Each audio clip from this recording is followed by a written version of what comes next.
My name is Micah Iverson. We've got a few songs for you tonight. And thank you, Kimberly, for the introduction. So this first song I'm going to sing is one called In My Head. It's a song I wrote about my first breakup at UVA. So this is In My Head.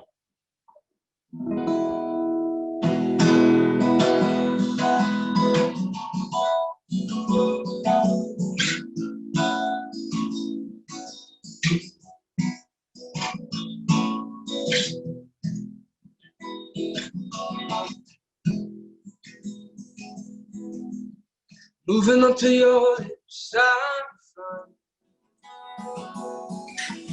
I think I like them better next to mine. But I'm never coming over these nights. Still I'm feeling out your fingers in mine. And I know he probably loves you. And that kills me, 'cause I love you too. And darling, can I still call you that? And baby, can we still run it back? And maybe it's the best of what we had. If only for a minute in my head.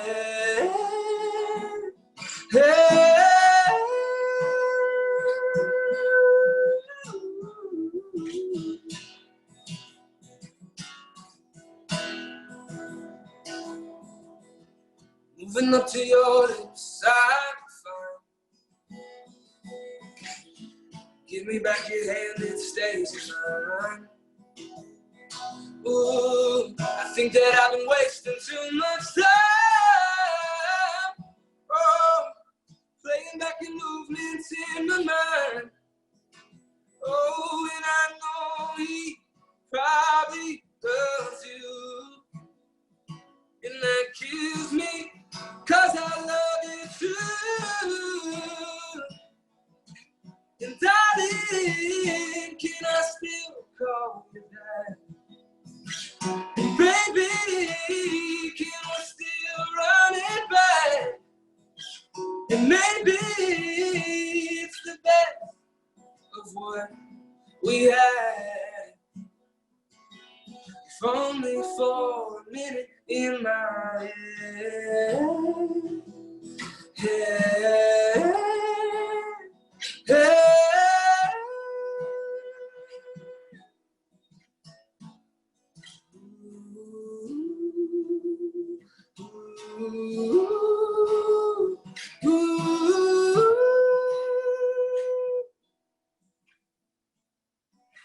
And darling, can I still call you that?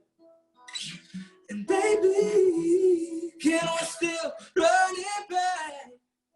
And maybe it's the best of what we had. If only for a minute in my head.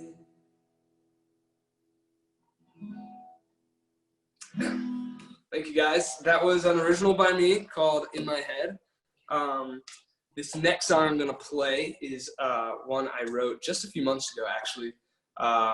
It's actually for my grandfather and my grandmother, because my grandmother passed away when I was really little. And my grandfather's now 95 years old. And I was talking to him on the phone recently, and he was telling me about how much he misses her. So I wrote this song. It's a ballad about him just wanting to be with her and just looking forward to the day when he can see her again. So this is an original by me called Behind the Sun.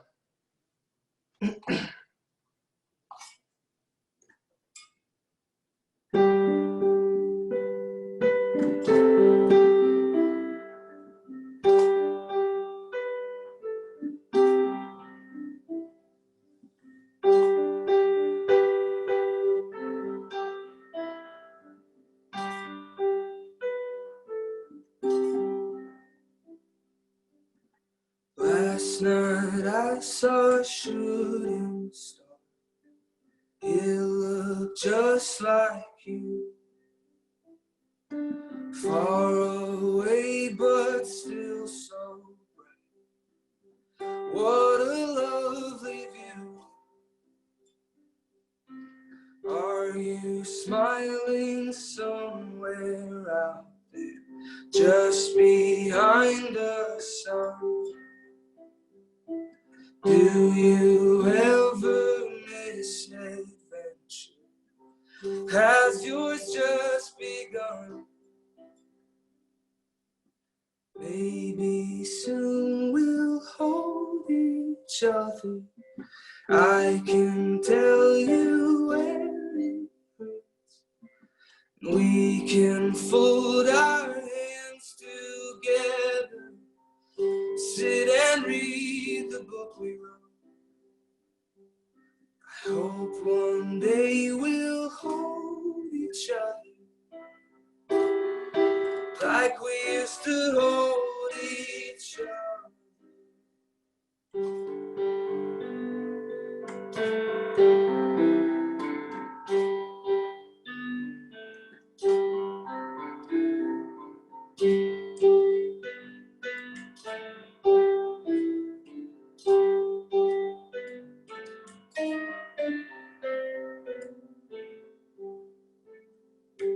Look just how our families grow.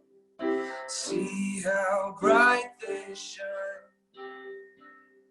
See just how our God has blessed them. I see you in their eyes. Maybe soon we'll hold each other.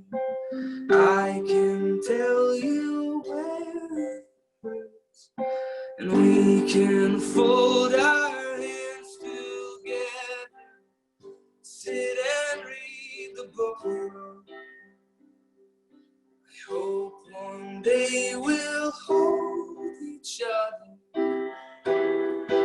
like we used to hold each other.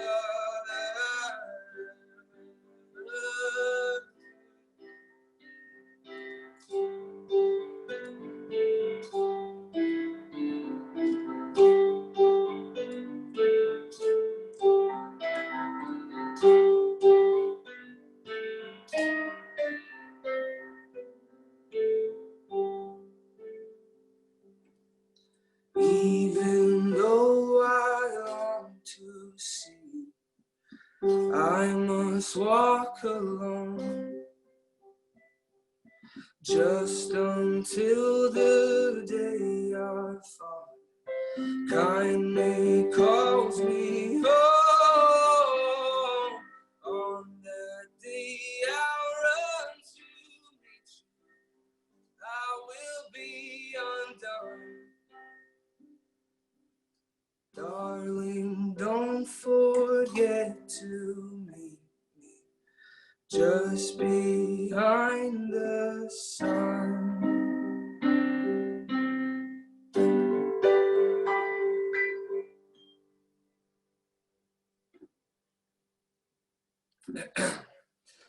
So, I have one more song for y'all, if that's okay, Kimberly. Of course, I'm not going to stop you. Okay, awesome. I'm going to do one song I think a lot of you know. It's called Make You Feel My Love. It's a Bob Dylan song. So I thought I'd finish with that. So this is Make You Feel My Love by Bob Dylan.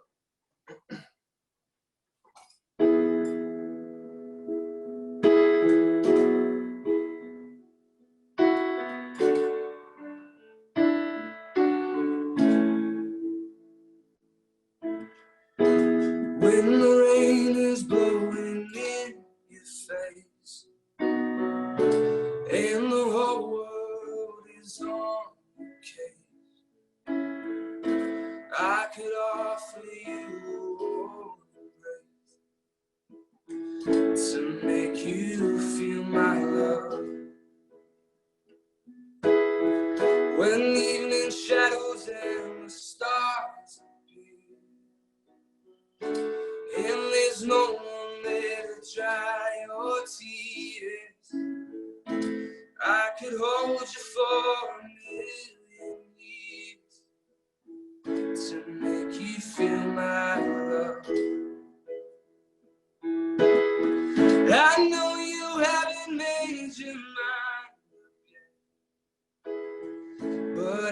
would never do you wrong. I've known it from the moment that we met. No doubt in my mind where you belong. I'd go hungry, I'd go black and blue. I'd go crawling down the avenue. No, there's nothing that I wouldn't do to make you feel my love. The storms are raging on the road and on the highway of regret. The winds of change are blowing wild and free. You ain't seen nothing like me yet. I could make you happy, make your dreams come true. Oh, there's nothing that I wouldn't do. Go to the ends of the earth for you, to make you feel my love, to make you feel my love.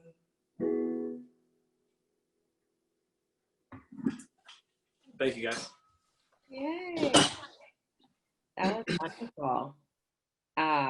I just first definitely want to say thank you. I was going to ask a question about the different genres, and I think you answered my question with that.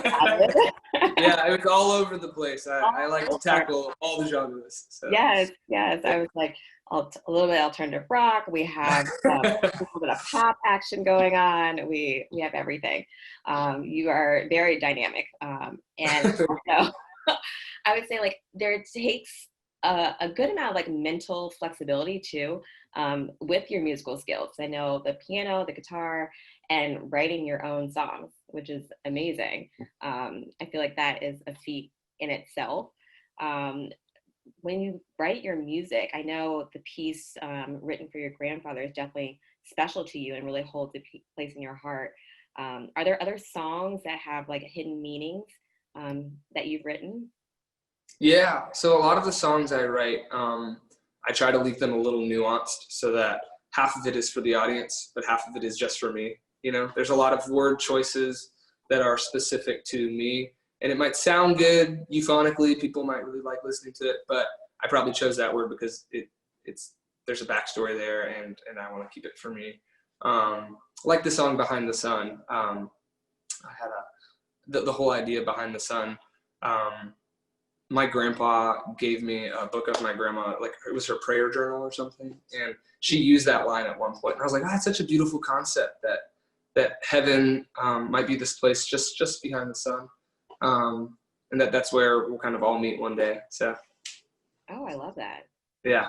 Really special. I know you're very close with your family, and I believe you had worked with your brother at one point, and thinking about different moments in your life that bring you joy and peace. Also, I'd like to think UVA brings you a little joy and peace also.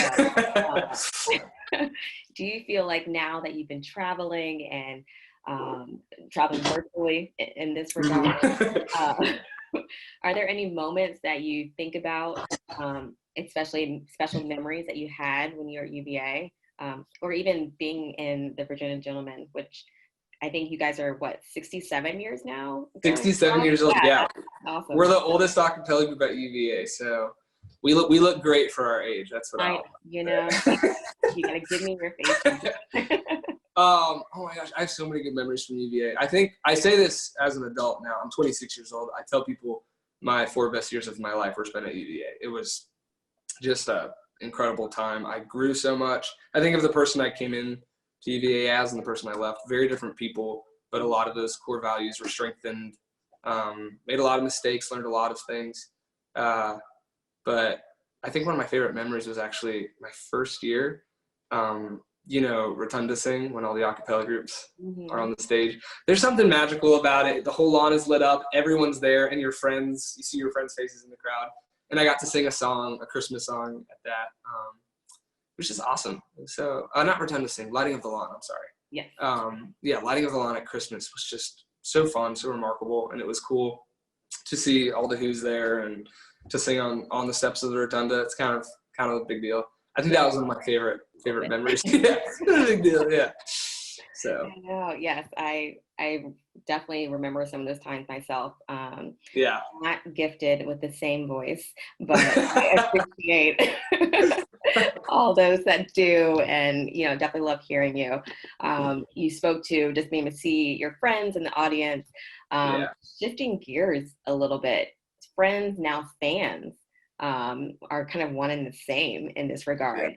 I mean, even speaking to the number of people we have tonight, you are known around the world now. I'm sure you're booking gigs, booking performances virtually. Yeah, I'm booking a ton of stuff. Most of it's for after Corona subsides, hopefully. But a few of my performances were canceled because of COVID. But yeah, it's kind of weird being recognized when I go to Target. It's kind of hilarious. I was going to ask. I'm like, oh yeah. Signed autographs yet? Yeah. Yeah. Well, I definitely want to open up the floor to any questions. Just type them in your chat for those that are listening. I definitely want to continue talking with you a bit about this new phase in your life. We talk about fans. We talk about being recognized. Everyone wants to know, so I will ask. What was it like working with Kelly Clarkson? Oh my goodness, that's a great question, and one I get asked a lot. And she is truly like a humble person, and I think the reason I chose her, for those of you who don't know, I was on The Voice, and you have 4 coaches. They're all famous people. They turn around for you if they like your singing, and then they say, I want you on my team. So I had the choice between Nick Jonas, Blake Shelton, and Kelly Clarkson. And Kelly was the first one to turn. And before I even got to the stage, I was like, I want Kelly Clarkson to turn, and I want to be on her team, because she's done the whole thing before. She's been on a singing competition, and I think she really, really gracefully maneuvered it when she was on it, when she was on American Idol, because she managed to go through it and still kind of remain herself, stay humble, but I don't know, just approach everything with an earnestness that I really admired. And I was like, I'm someone who hasn't really nailed down what genre I want to sing. I'm all over the place. She gets that. She'll be a good coach for me. And so sure enough, after she turned, I was like, I could stop singing now and just tell them, like, okay, I've chosen her. Like, it's thank you, everybody. I'm done. Because she was my first choice going in. Working with her was great. She really stretched me vocally. Mm-hmm. Every time I'd sing something, she'd be like, you can go higher, or like, you can go more powerful. And I was like, I don't know, Kelly. And she'd be like, just try it. She taught me a lot of cool lessons. Like, she taught me a lot to do with runs, like how to, I guess, vocally, quickly, go down the scale. And I only got so much coaching time with her because it is a TV show. But in those moments, she's actually good at what she does. So, and it was cool to be her, her number one at the very end there. I was the only one on her team at the end. Yeah. That was kind of cool. And she and I had a lot of good conversations towards the end. So. Yeah. Well, I was going to say, like, she loved you. We love you. Yeah. We love you. We were really good friends by the end, because the whole COVID thing made the performances not what I wanted them to be, because they had to be from home. And I didn't get a lot of creative control over how the performances would look, which was kind of a bummer. But Kelly was there with me the whole time. She was like, I know this is hard, but we're going to make it to the end. So. Yes, and you did. I think that is a testament to you. I think there's another contestant, right, from Georgia, I think, and I'm sure you all have a unique bond now, especially being in the same state, not knowing until you're meeting each other. It's interesting. So I think about the longevity of some of their relationships is probably different now, and probably stronger, that you all have kind of gone through this together. Thinking about, I guess, like collaborations maybe. Have you thought about that? Have you guys talked about any collaborations? I mean, it could be anyone you've met from your experience. A few. in regards to the show, one of my best friends from the show, he was a guy named Thunderstorm, and we both made it to the top 5 together. We were friends since the blind auditions, and so I guess coming out of the show, we keep talking about doing some collaborations together. It's a little hard to do that when travel's restricted and, you can't really perform live right now. So that's been a bit of a bummer, but I do an Instagram live concert every Monday night, and I've had him on there twice now, and he'll sing some of his songs, and I'll sing some of mine. Cool. So that's been really fun. But other than that, I've had a few like producers reach out. One of my childhood musical heroes, Dashboard Confessional, the lead singer of the band, Chris Caraba, reached out to me and invited me to do music at his studio in Nashville, and I was just blown away. We're on a texting basis now, which is kind of cool. I said yes, absolutely. Yeah, I was like, I'll be there. When can I come? And he was like, wait, everyone's sick with COVID, so just don't come. Yeah, I was like, okay. But yeah, Wow. so I have a lot to look forward to. A lot of incredible opportunities, a lot of incredible artists I met through the show. Mm-hmm. So yeah, I'm sure it just opens you up to everything. And that right. example itself, now you go from you being a fan to texting with exactly. collaboration. I know. I wished him a happy birthday over text. I was like, what's happening? And he responded. And he responded, I know, it's there in blue. That's awesome. That's good to hear. Yeah. So aside from him, I know people probably want to know about new music, album. I anticipate it's a little early to be asking those questions, but it sounds like you definitely have people in the works that you want to and will be collaborating with. Right. And mostly artists and musicians, but any songwriters. I know you write your own. Have you ventured out? I know that you work with a couple songwriters on The Voice, but what about any others? Yeah, so I worked with Shane on The Voice on an original song. The guy who wrote I guess, the bare bones of the song. His name's Troy. He's based out in LA. He and I have been sending songs back and forth for like weeks now. And it's been so fun. We're going to do a songwriting session over Zoom in just a few days here, where we sit down and we bounce ideas off each other. I'll be sitting here at my keyboard and he'll be sitting at his. So that kind of stuff I really love, and I'm excited for that because he produced the song that my only released song, which is from the show. It's called Butterflies. So yeah, he's the one who wrote that. So I only interpreted it my way. That's pretty much all I did. So finally, I'm getting to write my own stuff and bounce those ideas off of him. So. Right. And I mean, that might be a whole new avenue. Not that you would. Oh, it is. It is. Yeah. I've never like written songs with somebody before. So working with him on Butterflies on the show, and we only had like 4 days. Like I made it to the top 5, and they were like, "Boom, do an original song," and we're like, "Okay, let's do it."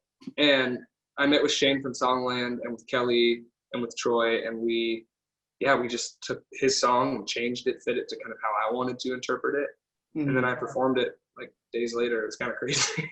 Yeah. I mean, it's almost like you're on the trajectory to be. I mean. Yeah. Say it, but like a Ryan Tedder, of music. I wish. Put it out there.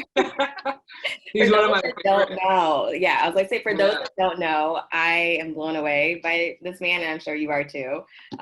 He's produced so many artists, like oh my goodness, Leona Lewis, Justin Carter. Yeah, Maroon 5. I mean, Maroon 5. Yeah, Ryan's incredible. Yeah. That's awesome. So is there anything that like really surprised you about being on The Voice? Maybe you were anticipating, or something behind the scenes that viewers may not know, but now you know, and changed your perspective, something that you're allowed to say. Yeah. Well, I think, there's only so much I can say, but it is a TV show. They are trying to make good reality TV. So there is a lot all of it's legit. What you're seeing is real. Like the coaches know nothing about me before they turn for me. We do get to have a real relationship with them. But I think what isn't shown is how much the show actually set us up to succeed on the stage. They really did. They gave us choreographers to get us comfortable in our own skin. Because a lot of us, like me, we don't have. I'm not before this. I wasn't gigging every day like some of these musicians on the show. And so they give you choreographers, they give you stylists. They give you they give you a social media team to help you with that. They really do want you to succeed, and they try to set you up for success, not just on the show, but after the show, to make sure you can carry this momentum into a professional career in music. So they've been really helpful with that. They're already working on the next season, so there's only so much they can do now. But they did so much for me while I was actually on the show, and I'm really grateful, especially since there's so many contestants on the show. We start out with 40, and we go down to 10 to 5 to 1. So Right. yeah. That's so interesting. I love hearing that the support is continued and not just a one and done. You did the show. Right.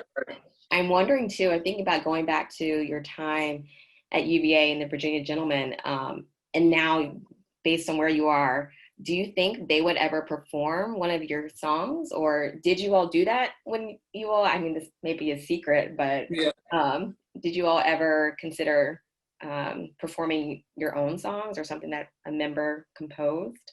As the Virginia Gentlemen, we didn't. I don't think we'd ever done that, with one exception. There's a band called Parachute. I don't know if you know Parachute. Mm-hmm. Yeah, so the lead singer, and then one of the other musicians on the show, so Will Anderson, he was a Virginia Gentleman. And he's an amazing singer, a great songwriter too. The VGs did one of his songs back in the day, like when he was kind of, peaking in his musical career, which was cool. But I think other than that, it's very rare. You want to do songs people know, because we're singing to students and faculty mostly. Yeah, well, I'm sure I can speak for everyone on this call. We know your songs. Yeah. So that they would be familiar. While you were at UVA, did you have a favored or a particular venue that you liked over another? Like to sing with the VGs? Yeah. Well, so I would sing at this thing called Yanoya. It's like right there across from student health. Okay. Like over by, over near McLeod and everything. Mm-hmm. It was right there across from student health, and it was this almost like a community center, and it was all organized by students, but every Thursday night they had a singer-songwriter, or what was it called? It was open mic night, and you would come, you'd sign up, and you would hear original music, original poetry. One guy would play like one of the Aborigine devices. What are they called? I forget what they're called. Like random acts and really cool things. And so, yeah, that was actually one of my favorite stages, because the lights were dim, it was very intimate, and it was all students just showcasing what they like to do. So if anyone were you reaching for didgeridoo? Didgeridoo, that's it. There you go. Didgeridoo. Thank you. You would play a didgeridoo, yeah. But it was a really cool stage. It was very humble, very low key, and I loved playing there. I tried out a lot of my songs on that stage, messed up a lot. Well, it's interesting that you say you like the more low key, kind of like a dim, almost like a house. Vibe, really. Vibe, yeah. Yeah, I mean, this is a house concert, It's my house. Aside from here in, our living rooms, what would be your number one venue, if you could pick any to perform in? Oh, it would probably be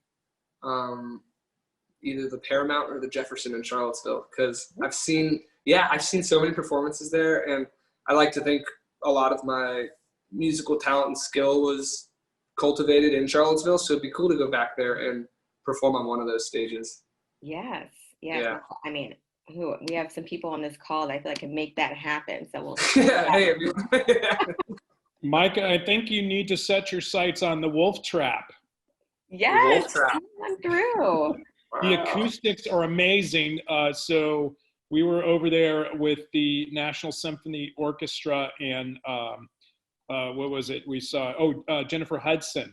Oh, nice. Really, really amazing concert, and they did a wonderful job. And she was getting all these old white dudes to dance with in the front, and it was super, super funny. I don't know if anybody went to the concert, but it was crazy funny. I'm sure security was going crazy because they were thinking somebody was going to do something to her, but she's, how crazy she is. Yeah. Anyway, that would be a great venue for you. Wolf Trap. It If I can get there. You let me know, because we at UVA, and I'm also driving distance, we'll make that happen. We will expand our series after we move from the virtual. Would not be opposed. Yeah, that's awesome. I will ask some questions that have come through, just so we can get to some things people really want to know. As a songwriter, do you, or performer, singer, everything, do you have a title that you prefer? Songwriter, singer, performer, how do you identify yourself?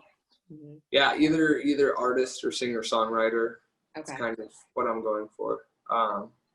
Because my favorite type of music to play is it's a little genre non-conforming, but as long as it's on the keyboard or in my hands guitar, I'm not really good.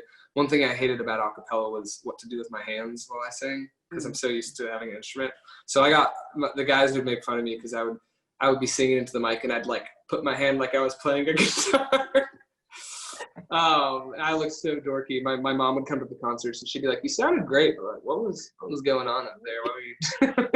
What was all that going?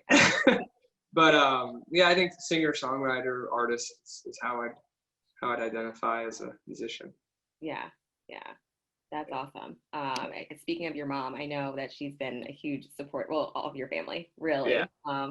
And knowing your background and your parents and their time, all of your time in Japan, do you feel as though there were any influences, either consciously or subconsciously, that filtered into who you are now, or even the path that you've chosen? Ooh, what a deep question. Yeah, I think so. On a somewhat superficial level, karaoke is a part of Japanese culture. When I was in high school, it was a social event. You'd ride the train into the city with your friends. You'd go to a karaoke venue, and you would get your own. It's different in Japan. You get your own private room. And my friends we'd just hang out there for like 2 hours and like eat snacks and talk in between songs. People would just choose a song, go up and sing. It was like this whole fun thing that doesn't really exist in America. But yeah, it was awesome. I think it's starting to get a little more popular in America. On a deeper level, I came to UVA and experienced a little bit of a culture shock. While I am your average looking white Caucasian male, I didn't grow up in the States. I grew up as one of the only white people in my area. And I think there was a little bit of culture shock coming to America where a lot of references I wouldn't pick up on. One time my advisor told me I didn't make enough eye contact because it's socially kind of weird to do that in Japan if you're talking to an elder. So I practiced staring at my professors when I would talk to them. Little stuff like that I kind of had to pick up and learn when I came to America for college at UVA. But I think my parents, the cool thing about growing up in Japan is my parents really did try to create a good worldview for all of us. I don't know if I like the term citizen of the world, but they really did help us understand how to interact with people of all types, since we were kind of geographically displaced. We third culture kids. We didn't really have a single home. So yeah, I think my worldview and my perspective because of that is something really special to me that I was afforded growing up there. And it helps me get along with a lot of people. I was thrust into a crazy situation being on The Voice. But I like to think I maneuvered it a little more gracefully than I would have a few years ago. And that's because of, the experience of coming from Japan to this culture to UVA, which is really rigorous, intense, kind of academically, but also socially. So yeah, I think growing up in Japan gave me a lot of really cool skills and the perspective on life. Yeah. No, I definitely understand. I musically spent some time in Nagoya an entire summer.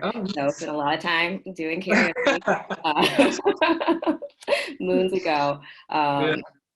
Also myself coming from a military background, Army brat, I get the culture is different. You just let it in. Yeah. Yeah. Do you still speak Japanese at all? Random question. I mean, I do speak it, but I don't speak it with people because there's no one, there's no one speaking it. But every now and then I'll FaceTime one of my friends from Japan and we'll, speak in Japanese. But it's so sad after being in the States for 7 years now, 8 years now, I'll be speaking Japanese, everything's fine, and then I'll come to a word. It's like when there's a word in English, and it's on the tip of your tongue and you can't think about it. You can't just say it. That happens to me all the time now, and it's kind of sad. Yeah. Yeah, but I need to be keeping up with my Japanese. Well, I definitely hear what you're saying on that. Yeah. Yeah. I think one of the questions, and I'll let you kind of give a background to the question. Some of the fans and some of the guests tonight want to know about your time at Abundant Life, your experience tutoring. Can you tell us about that, and also just give some background for those that don't know? Yeah, so Abundant Life is a nonprofit based in Charlottesville. Most of what they do is after-school programs with low-income kids to help them learn to read, give them something to do after school, and it's a really cool and like a pretty prolific program. Actually, I think one of the former teachers, Carol Phillips, is on this call. Hey, Carol. She was one of the teachers that for Abundant Life, and she organized things for them. But yeah, I worked with Abundant Life for about 9 months, and I had this kid named Zeke who was like way behind on reading, and during the year I worked with him, he caught up a ton. It was really cool to see all the work I put in and all the work he put in, kind of to see him develop, and by the end of the year he was reading at like a much higher level for his age. So that was really cool. And just like playing with the kids and stuff was really fun. So if anyone on this call doesn't know Abundant Life, you should check it out. And if you're still a student at UVA, it's a really cool way to help the local community. And you can sign up for like a 1 day a week, help kids with their math homework or something. It's awesome. Very cool. Yeah, I can definitely put some links. I don't know if I said that before, but a link to your personal email for those that want to book with you perhaps in the future. Your Instagram for sure, for those that want to continue listening to you. Monday nights, 9 o'clock. Got it. And also, I just really appreciate your love for your music, your investment in the community, really. And the social justice work that you do also with the AND campaign. And so I'll put that link also if people want to support that in as well. I'm going through the questions, and how do you feel about singing another song? I feel great. I can do one more song. Yeah. Yeah, totally. This is a song I sang for my blind audition on The Voice. It's called All I Want. It's by a band called Codaline. It's kind of alternative rock. I changed it a little bit for my voice. And yeah, I was just gonna, instead of having the big band, I'm just gonna play it on piano for you. So this is All I Want by Codaline.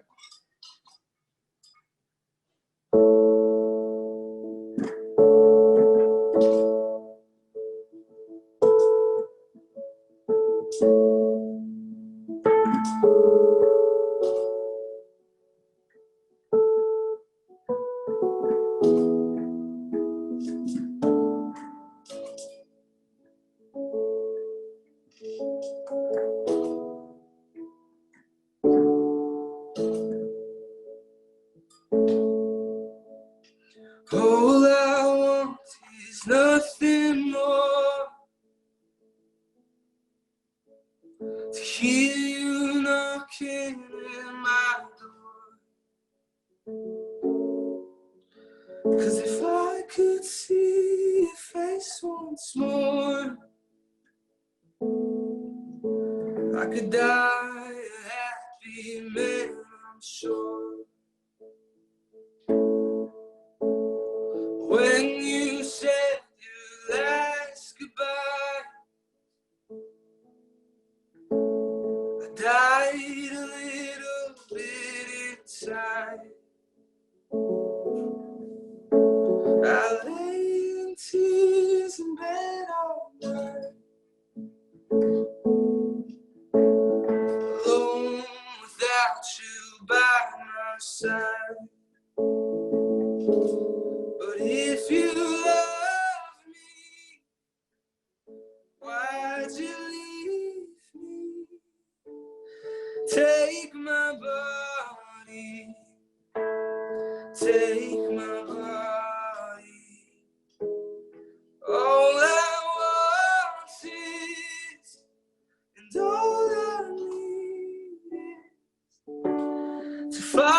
somebody, I'll find somebody like you.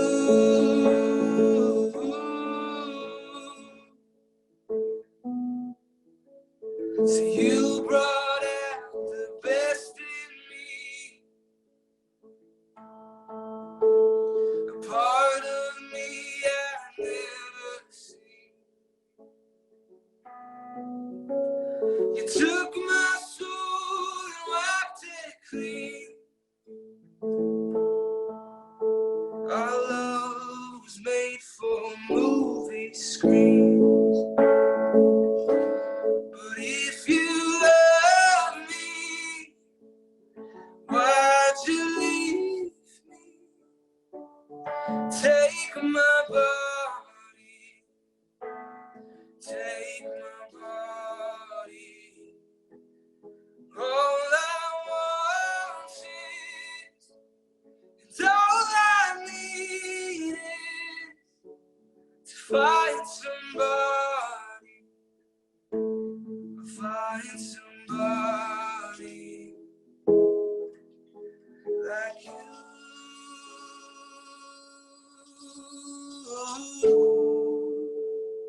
Ooh, ooh, ooh,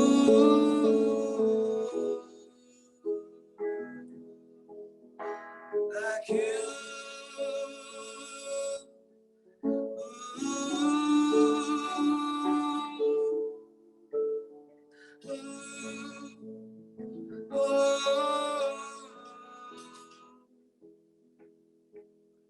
If you love me, why'd you leave me?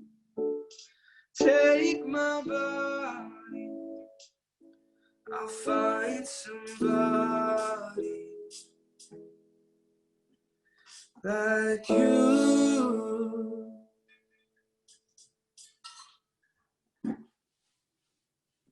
Thank you. That was wonderful. Thank you. Yeah. Well, I definitely appreciate you, and really everyone here appreciates you. We love you. We support you. We Thank you. support what you're doing, really. Thank you so much. And thank you for having me. I really appreciate it. And thank you all for watching. Thank you so much. Of course, of course. I will definitely be mindful of the time and allow those that need to go. But I just want to say thank you to everyone that came out. Like I said, this is a continued series throughout the summer. So stay posted in your emails and in the newsletters for upcoming events. In July, we will have another artist. We'll have another UVA alum, Lachlan Davis, will be painting with us and for us. And we have lots others to come. But like I said, if you want to hear more from Micah, please join us. I will post now your information. And yeah, support him, support the DC Who's. If you like this event, hashtag DC Who's or DC Who's front row for more events. And just thank you. Thank you all. Yeah, thank you guys so much. It was a pleasure.